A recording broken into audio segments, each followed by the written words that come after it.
ಎಲ್ಲರಿಗೂ ನಮಸ್ಕಾರ. ನಮ್ಮ ಪ್ರಜಾಪತಿ ಚಾನಲ್ಗೆ ಸ್ವಾಗತ.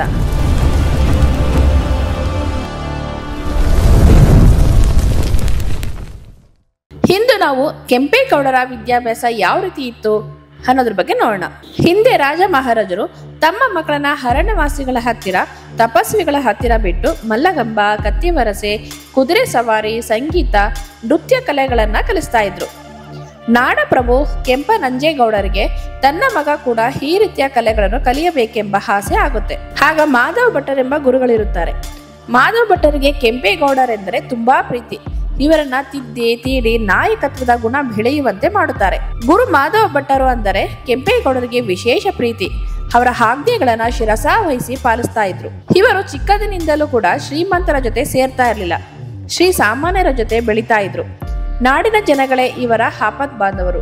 ಜನರ ಸಮಸ್ಯೆಗಳನ್ನ ತಂದೆಯವರ ಬಳಿ ಬಂದು ಪರಿಹರಿಸ್ತಾ ಇದ್ರು. ಬೆಳೆಯುವ ಸಿರಿ ಮೊಳಕೆಯಲ್ಲಿ ಎಂಬ ಗಾದೆಯಂತೆ ಚಿಕ್ಕಂದಿನಿಂದಲೇ ಇವರಲ್ಲಿ ಜನಪರ ಕಾಳಜಿ ಹೆಚ್ಚಾಗಿತ್ತು. ತನ್ನ ಮಗ ಸಮರ್ಥ ರಾಜನಾಗುವ ಎಲ್ಲ ಲಕ್ಷಣಗಳು ಇವೆ ಎಂದು 1531ರಲ್ಲಿ ಯಲಹಂಕ ನಾಡ ಪ್ರಭುತ್ವದ ಪಟ್ಟ ಕಟ್ಟಲು ನಿರ್ಧಾರ ಮಾಡ್ತಾರೆ. ಪಟ್ಟಕ್ಕೆ ಪತ್ನಿಯು ಕೂರಬೇಕೆಂಬ ಪದ್ಧತಿ ಇರುವುದರಿಂದ ಮೊದಲು ಮದುವೆ ಮಾಡಲು ನಿರ್ಧರಿಸ್ತಾರೆ.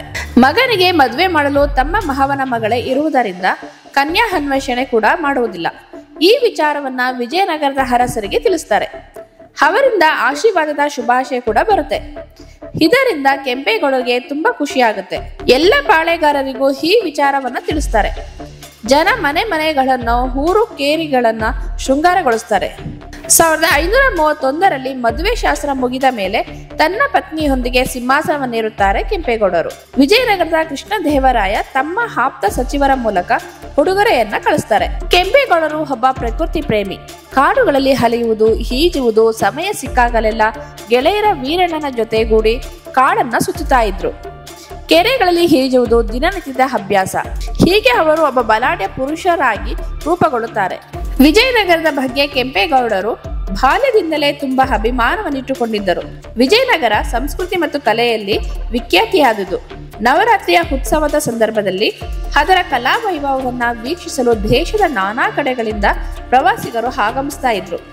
ಇಲ್ಲಿನ ಭವ್ಯ ದೇವಾಲಯ, ವಿಶಾಲ ಬೀದಿಗಳು, ಕೋಟೆಗಳು, ರಸ್ತೆ ಬೀದಿಗಳಲ್ಲಿ ಮತ್ತು ರತ್ನಗಳ ರಾಶಿ, ಅರಸರ ರಾಜ ವೈಭವ ಇವೆಲ್ಲವನ್ನು ವೀಕ್ಷಿಸಿದ ಕೆಂಪೇಗೌಡರಿಗೆ ನಾನು ಇಂಥ ಒಂದು ನಗರದ ಅರಸನಾಗಬೇಕೆಂಬ ಆಸೆ ಹುಟ್ಟುತ್ತದೆ.